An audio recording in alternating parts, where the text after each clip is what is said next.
First, let me say, I think this town is very blessed to have an individual who is willing to spend out of his own money $1.5 million for funding the fields.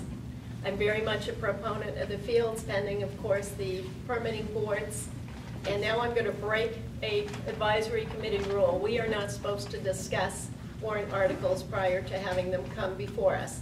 Let me just say, I have always been very impressed and supportive of the planning board and their votes.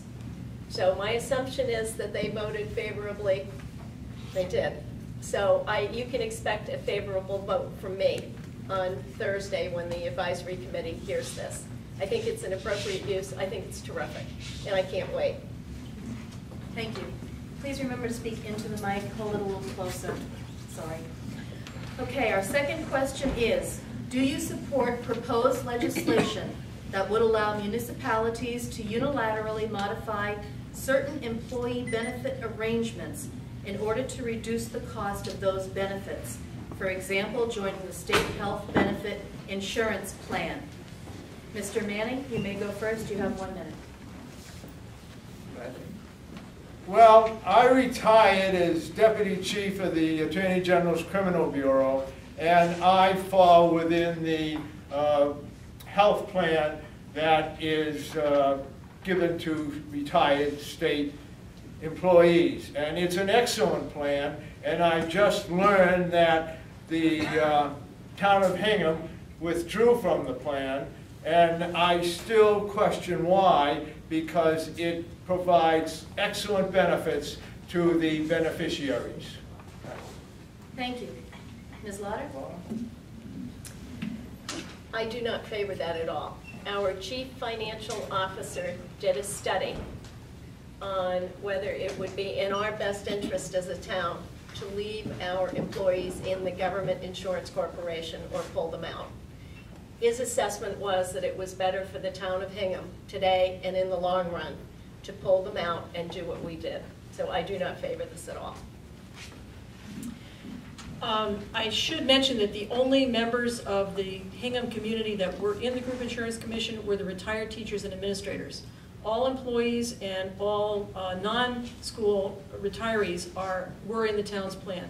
So we withdrew the teachers and administrators. If you recall in my opening statement, I said that the Board of Selectmen had lowered our retiree health care liability by 1/2.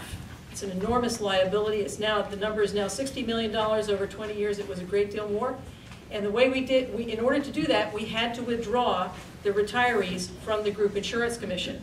And that's the reason that we did it, was to enable us to cut that liability down to half. And so I would be, the reason is that the employees who were in the Group Insurance Commission were reimbursed by the town 90% for their health care, and all the other retirees and all the other employees are reimbursed at a 50% rate.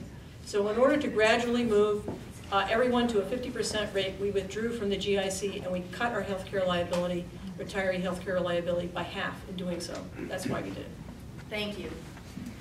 Our third question tonight is, do you believe when announcing the proposed budget for the town, the selectmen should detail the policy choices that they have made and specify if those choices are different from the ones that they made the previous year? Ms. Lauder, you may go first. Absolutely. It's an easy answer. Yes. Hingham has been known in past years for being a very financially astute town and using a lot of common sense. We've lost our way over the past few years. We are getting it back now. And I believe absolutely they should state it up front and they should stick to it. Thank you. Ms. Burns?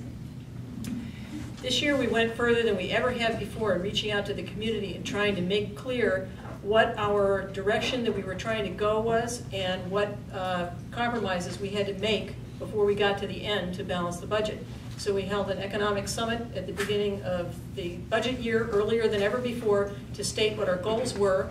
Then we had another one in January to state what the results of those goals were, if we kept to them. And then we did our very best to get out to the community what the decisions were that we had made at the end. no Board of Selectmen has ever put as much effort into getting that information out to the community as our Board of Selectmen did this year. And I hope it sets a pattern for the future. Thank you. Mr. Manning? Transparency is the catchword in town government as well as other municipal operations. I would respectfully suggest that all activities take place in the open and the citizens are available to review the actions of those that they have elected. Thank you. Thank you.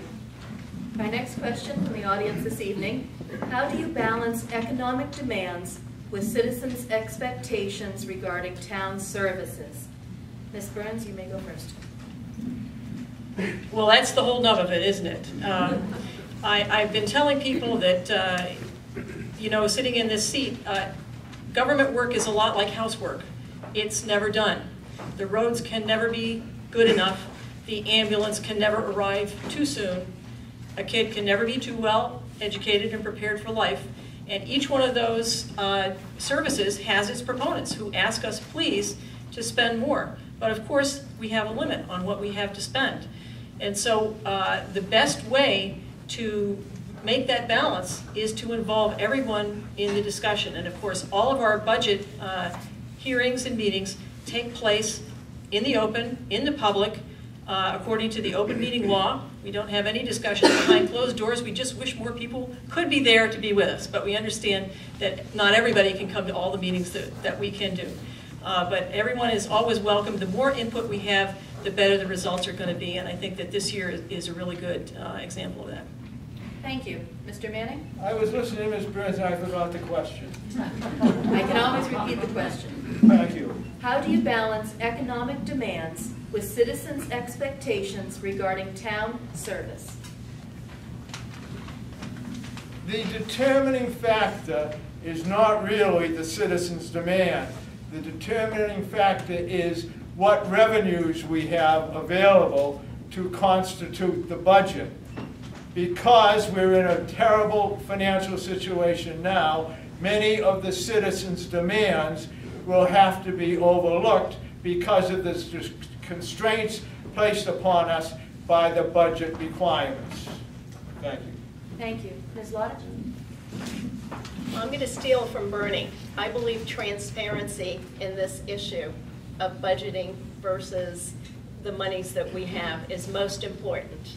Everybody gets a seat at the table. Education and public safety will always come first. Uh-oh.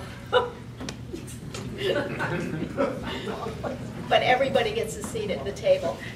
And the more we tell the public and the more we engage all the public, not just single issue groups, the better the conversation will be and the better the decisions will be. So I would look to transparency and more detailed sharing of what is in the budgets. Thank you. Our next question is,